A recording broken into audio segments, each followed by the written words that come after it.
আসসালামু আলাইকুম।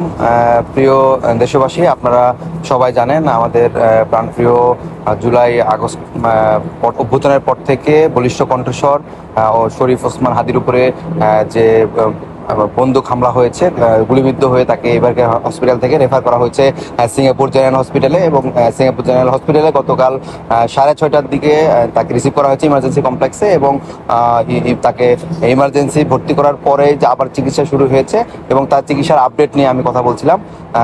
তার চিকিৎসার আপডেট আজকে আমরা জানতে পেরেছি সিঙ্গাপুর জেনারেল হসপিটালে যারা নিউরোসার্জন আছে তাদের সাথে আমাদের যোগাযোগ আছে। আমরা তাদের মাধ্যমে জানতে পেরেছি যে তার যে ব্রেনের যে কন্ডিশনটা, ব্রেনের সিটি স্ক্যান করা হয়েছে এবং আমরা দেখেছিলাম যে বাংলাদেশের যে ব্রেনের সিটি স্ক্যানে আমরা দেখেছি তার মাথায় যে বাম পাশটা ইসকেমিক চেঞ্জ আছে, ঠিক সেটা অপরিবর্তিত রয়েছে এবং ইসকেমিয়া কিছুটা বলা যায় যে আরও পরিলক্ষিত হয়েছে এবং তার যে মাথার যে ফোলাটা সেটাও এখনো রয়ে গিয়েছে।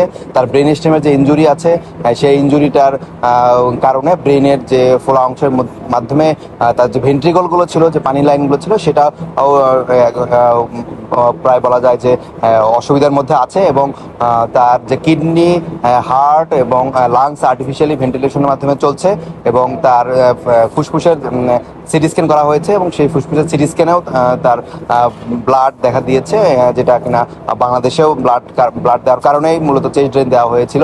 এবং তার শারীরিক অবস্থা বলবো যে এখনও ক্রিটিক্যাল এবং এখনও অপরিবর্তিত রয়েছে। এবং আমরা সোশ্যাল মিডিয়ায় বিভিন্ন সময়ে যে কথা শুনছি যে ওসমান হাদি চোখ খুলে তাকিয়েছে বা এরকম কোনো কন্ডিশন আসলে ঘটে নাই।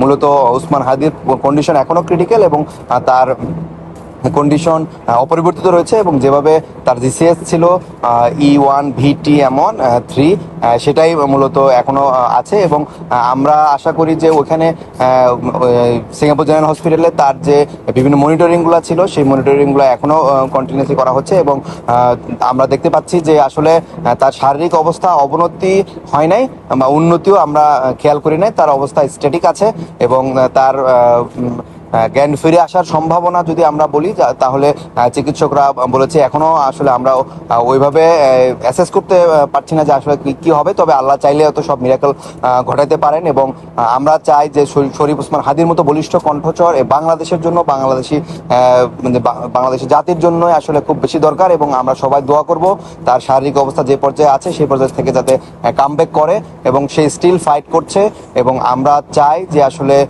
সে কামব্যাক করে আসুক। এবং আমরা আরেকটা ব্যাপার আলোকপাত করব যে সোশ্যাল মিডিয়ায় তাকে নিয়ে যে বিভিন্ন সময় বিভিন্ন গুজব ঘটছে, আসলে সেদিকে আলোকপাত না করে আমরা তার সুস্থতার জন্য সবাই দোয়া করব বলে আমরা মনে করি। ধন্যবাদ।